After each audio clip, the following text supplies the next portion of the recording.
गुरुजी कल साधना करी थी पूर्णिमा ध्यान साधना। इसमें मेरे को जो एक्सपीरियंस हुआ था इसके अंदर मैं फ्लोट कर रही थी। I was floating in universe. So उसके बाद मुझे ध्यान ही नहीं मैं कहाँ गई। And I was feeling very relaxed. मेरा कोई क्वेश्चन नहीं है but I was very relaxed. But साधना के बाद ना मैं उठी। उसके कंप्लीट होने के बाद मैंने एक चॉकलेट्स 2 खाई। I don't know why but मैंने 2 चॉकलेट्स खाए। मेरे को भूख लगी बहुत और मैंने चॉकलेट्स ही खाई। और but I was very relaxed. प्रणाम आपको और प्रणाम आप सभी को।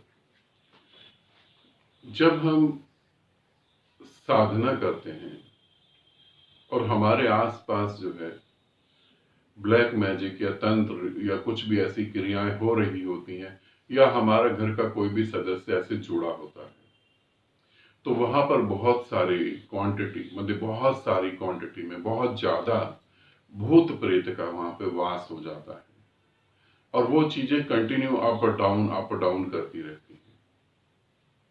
तो आपने कभी भी तंत्र क्रियाओं को देखा होगा या कभी तांत्रिक से मिले होंगे, जो भी लोग मिले होंगे या जो तंत्र में इंटरेस्टेड हैं या जो शमशान में इंटरेस्टेड हैं, जो ब्लैक मैजिक में इंटरेस्टेड हैं, इसमें कुछ खास चीजें होती हैं जो प्रसाद रूप में चढ़ाई जाती हैं या जिसे प्रेत का भोजन कहते हैं। उसमें क्या होता है, उसमें सफेद कलर की भी चीज होती है, उसमें ब्लैक भी होती है, उसमें मीठा जरूर होता है। आप ध्यान रखेंगे कोई भी तांत्रिक क्रिया जो है उसमें मिठाई जरूर चढ़ती है।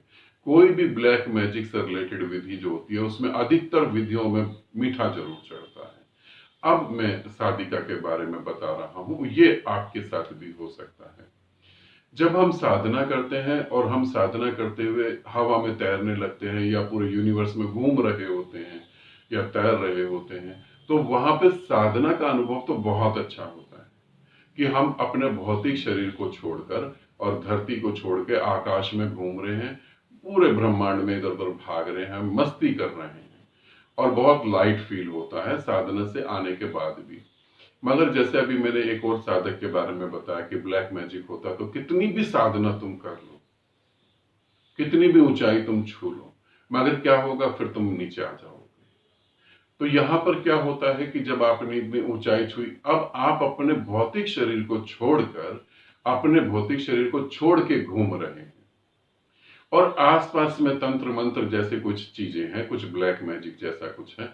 और जब आप आते हैं, यहां पे मैं पहले ही क्लियर कर दूं, क्योंकि मैं किसी भी साधक को डरा नहीं रहा हूं, भयभीत नहीं कर रहा हूं, जो सच्चाई है वो बता रहा हूं।